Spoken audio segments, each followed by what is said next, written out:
Tedros turned to the man roof, hand wasted on the floor. Hot pointed with his paw. "They are coming!" All of a sudden, Agatha saw shadows rushing in from every side of the crystal, converging on the dungeons. "Free the West!" Tedros cried at Hot, who bounded with the prince down the hall towards the other cells. Bahai and Ivan lumbered up from the floor, limping after them, but Hot flung them backwards. "Call the steams, you fool!"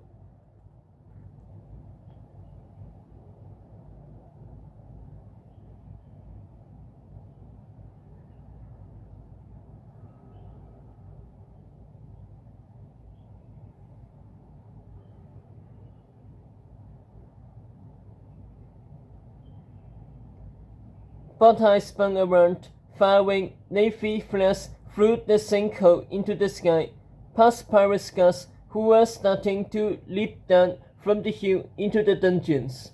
More dust and rumble clouded Agatha's spot, obscuring her view. She could see Lython repelling guards with stun spells, but his glow wasn't strong enough to stop them. A pirate charged forward and tackled the team, wrestling the muscly first year into a headlock, blocking Agatha's sight line completely.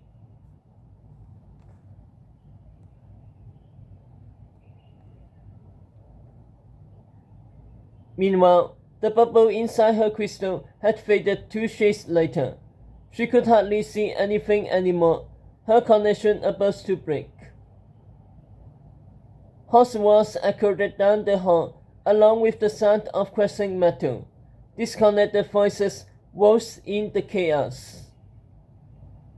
"This way!" Tedros yelled. "Nicola, look behind you!" shouted Professor Dauphin. "Get off me, you brutes!" Kiko screamed. The cry of shrinking streams drowned them out. More debris exploded through the dungeons, flooding Agatha's crystal. The crystal glitched again, the dust morphed to silver shimmer, slowly reforming the phantom mask. "I can't see them anymore," Agatha gasped. "The steams came too late," Professor Uma said, ashamed. "They won't get anyone out." "They have to," Agatha panicked. "If we leave anyone behind, one will kill them." "We need to go now," Castor blasted, launching for doors.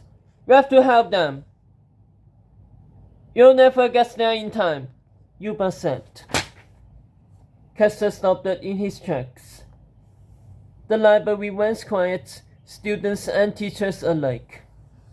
Agatha took a deep breath and looked up at her army. "Maybe we won't get to them," she said, "but I know someone who will." Professor Animan wet her face. "You have overestimated her goodness, Agatha. She'll save herself, no matter what it costs. It doesn't matter who's still left. She'll be on the first steams to school." Agatha didn't listen. She had learned her lesson too many times. Friendship can't be explained. Not a friendship like hers. Some bonds are too deep for others to ever understand. She looked back at the crystal as the silver phantom inside plodded towards her, fading quickly, with just enough power for one last wish. "Show me Sophie," Agatha commanded.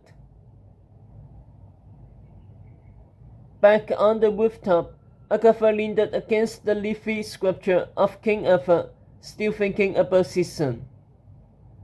He wouldn't be one of those left behind. He'll find a way back to her, like she always found a way back to him.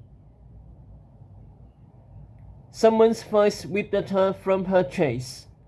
"They're here!" Agatha leaped out from behind the hatch, her eyes on the sky. Steam started towards the school from the woods, smoothly penetrating Manly's green fog as the young riders began to come into view against the wet-hot sunset. First years burst through the roof door behind Agatha, cheering their return. The teachers joined in. "They're saved! We won! Long live Tetros! Long live the school!" Agatha was too busy counting the steam's riders. Hester, Annabelle, Dot, Beatrix, Rena, Kiko, Bothai, Lyphon, Dyphon. More omnibus tore through the fog, more riders on their backs. 10, 11, 12, Agatha counted as her army's cheers amplified it. 2 more steams, 2 riders on each. 15, 16. The bus stopped coming. Agatha waited as the first wave of steams landed on the great lawn below. Hester and Dot dismounting, helping Anna down, who was soaked in blood. Instantly, teachers and students rushed back into the castle and down onto the lawn to help her, along with others landing nearby. But Beckett, Lisa. Agatha stayed on the roof, searching the fog for more steams. The sky stayed clear.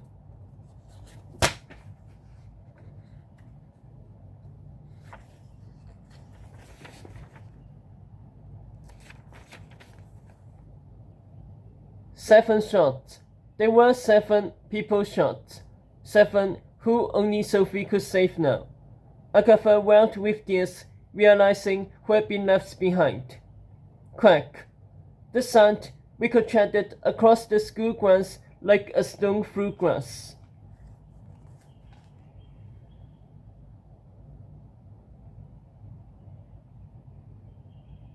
Agatha looked out and saw Professor Manley screaming violently at her from the schoolmaster's window. Students and teachers fleeing into the castle from the lawn. Roofs covered in blood at the north gate. Agatha raised her eyes to a hole in the green shield, to the steel and boots coming through. She backed up and started running. No time to mourn the missing. Not now, because while she was breaking into Ryan's castle, Ryan's man had broken into hers. Tetros, Lucky 7. Beneath the cold, murky water, Tetros finally felt clean. He let his arms and legs splay out, floating like seaweed beneath the agro-green surface. The beating chill numbed his sore muscles and froze out his thoughts. As long as he stayed underwater, he didn't have to face what was above it.